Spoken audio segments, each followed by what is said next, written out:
And now time for the segment Savannah Guthrie's been waiting all day for. She's going to take the lead on this one. Here to give us his take on the top sports stories of 2009, sports writer for The Nation and founder of the website edgeofsports.com, Dave Zirin. He's also the author of the book, A People's History of Sports in the United States. Dave, great to see you again. I'm just happy to be necromancing with you finally. Very nice. Well played. Used in a sentence, and we still don't know what it means. Only Christian knows for sure. Okay, before we get to your top 5 sports stories of 2009, I've got to ask you about your recent piece where you said Tiger Woods should not only should not have been the athlete of the decade, which he was according to the Associated Press, he's not even on the list. Shouldn't even be on the list. This to me is the real Tiger scandal because first of all, it perpetuates the mistaken idea that Tiger Woods is an athlete and that golf is a sport. I mean, I believe... No, he might have something here. Look, it's a... Thank you, and there are applause happening. Look, it's a very easy metric. Anything that you can gain weight while doing or anything that you can smoke cigarettes while doing is not a sport. Golf is a brilliant skill. It takes concentration. It takes all kinds of wonderful attributes. But you know what? At the end of the day, it's the World Series of Poker with walking. They don't even carry their own clubs. And it's not even in Vegas either. You need to take that out of it. Is there some hand-eye coordination involved, though? That's not part of poker, sure. Right? There also is in darts. But if you take your so is it a game, not a sport? It's a game, and it's a wonderful game. Right. But please, naming him the athlete of the decade Physical in the strength, AP's. you know, physical strength required. I mean, not necessarily. Skill. I mean, yeah. I mean, if you look at there are some women golfers who have less. And sort because of basic, women can do it, it's not a sport. No. I'm saying that there's drives. That's a good issue here. Well, actually, you want to talk about women in sports? No. Look at the AP top 5. There's not one woman in the top 5.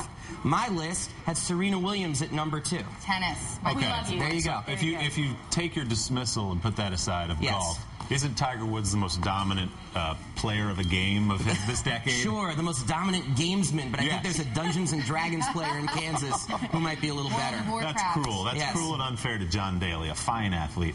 Sure. But Tiger Woods scandal, of course, your number 1 story of the year. Has to be. When you have the number 1 gamesman in the world voluntarily step away from his sport, that's a huge story. Sport's first billion-dollar brand stepping away, that is a huge sport. But it's not a huge story. But that's not the only story from 2009. Not even close. And does he come back? And what happens to Tiger Woods as a golfer? I'm talking about here. Is he stepped diminished? away from the handbook in a big way. Bill Clinton kept presidenting. Kobe Bryant kept basketballing. He has stepped away, and it could be 3 months or it could be 3 years. But it's going to have a huge impact on the world of golf. I mean, the numbers as far as how much the purses have gone up since Tiger Woods has been in golf, astronomical. One would think golf would be the road back to redemption for him. He Maybe wants not back, personally, but and they desperately want him back. Rush Limbaugh, number 2 on your list? Absolutely. This was a huge story. Rush Limbaugh wanted to be an owner of an NFL team, a minority owner of the St. Louis Rams. Rush Limbaugh was felled, though, first of all, by players who spoke out, which is rare in sports, the union, which spoke out against a prospective owner, which never happens in sports. But at the end of the day, it was the owners themselves who tend to be somewhat to the right of Genghis Khan, NFL owners. And it was they themselves who said Rush Limbaugh should not be a part owner of a team. And this is huge to me in a broader political sense, because to me it was a sign that for Rush Limbaugh, outside the sort of confines of right-wing talk radio, his brand in the broader cultural sense is toxic. Speaking of a toxic brand, Michael Vick made his return to the NFL this year, number 3 on your list. A toxic brand, yet still one of the top-selling jerseys in the NFL this year. To me, the fascinating thing about the Michael Vick story is that people almost had this Armageddon view when he was coming back to the NFL. Either it would be this huge success or the league would implode and PETA would be having mass rallies outside of every stadium. Instead, he's been a minor player on a successful team, playing a role, not even the most exciting player on his own team. Deshaun Jackson setting NFL records this year for most touchdowns over 50 yards. I know. You were just talking about Deshaun Jackson. I'm the one who gave you that fact. That is true. Yeah. No, it's not.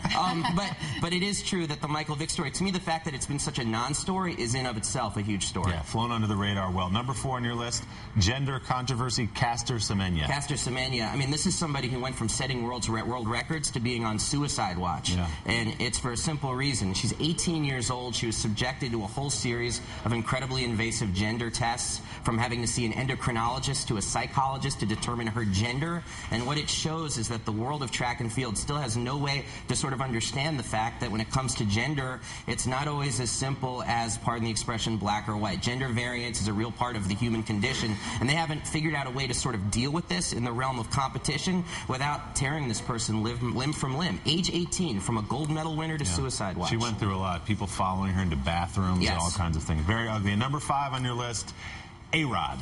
A-Rod, a favorite story in all counts. A-Rod, the man who admitted to using steroids, and yet somehow it was forgotten in time for him to be a playoff and World Series hero. Fascinating. I mean, some could just say, Kate Hudson, she should be the mayor of New York. She rehabilitated him for all of us.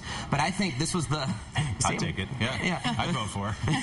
I think he had the luckiest torn hip in history because it allowed him to come in a couple of months late in the season. It made things a little bit smoother. Interesting. Nothing on the field on your list of the top 5. Got to give a shout-out, though, to 2 legends who just died. Lester Rodney, age 98, the first person to ever lead a sustained campaign to integrate Major League Baseball as the sports editor of the Communist Party's newspaper in the 30s. Led this campaign, just died at age 98. Dennis Brutus, the brilliant anti-apartheid campaigner who used sports and the Olympics as a way to point out the reality of apartheid South Africa, also just passed away at age 85. All right, great list. Dave Zirin, thanks so much. And Savannah was also saying she'd like to see Deshaun Jackson in the Wildcat formation a little more often. Yeah, she thinks he's that versatile. Yeah, I do. I think it's a real mistake on the court or whatever. The court? The court. Wow. In the third period, he's brilliant. Yeah, he is. He can skate like nobody else. Whoa. Dave Zirin, thanks so much. Always great talking to you. My privilege. Appreciate it.